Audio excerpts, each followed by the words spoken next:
Oke ya, mempelajari listrik dinamis arus searah ya, bisa dimulai nih ya. Listrik arus searah.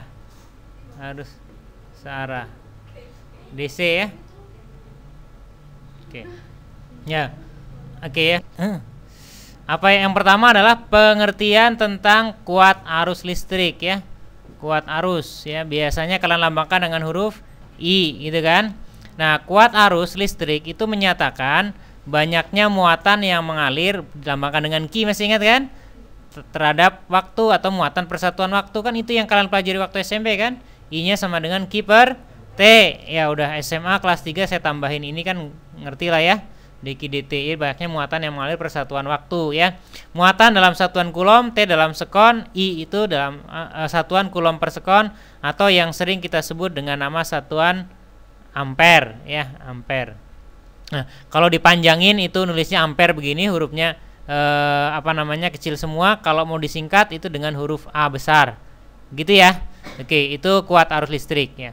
Kemudian yang kedua adalah kalian perlu mengingat kembali tentang hukum Ohm ya, dari Pak Jos Simon Ohm ya. Nah, jadi kalau misalnya kita punya sebuah konduktor, misalnya begini ya, katakanlah kawat gitu ya, kabel gitu ya, kita zoom ya, ukurannya seperti ini bentuknya ya, bentuknya silinder memanjang gitu, panjangnya misalnya L ya, kemudian luas penampangnya ini A ya.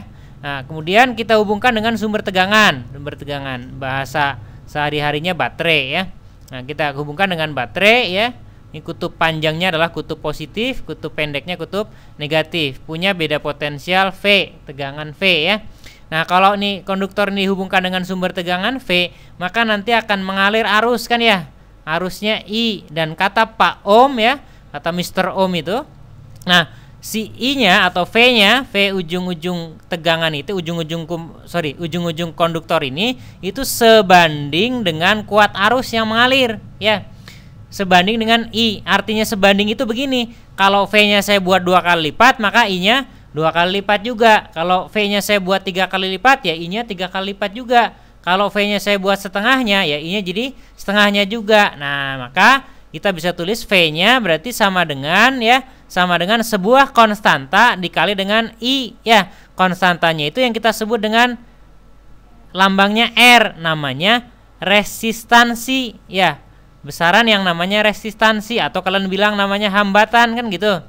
Nah, hambatan ya. Bendanya kita sebut sebagai resistor gitu ya, yang membuat adanya muatan listrik bergerak itu menghalangi gerakan muatan listrik ya, sehingga V sama dengan R dikali dengan I gitu. Masih ingat ini yang begini? Ya, atau mungkin waktu SMP dulu kalian sering menulis dengan V sama dengan I kali R gitu ya. Ingat itu ya, itu semua ingat masih? Oke.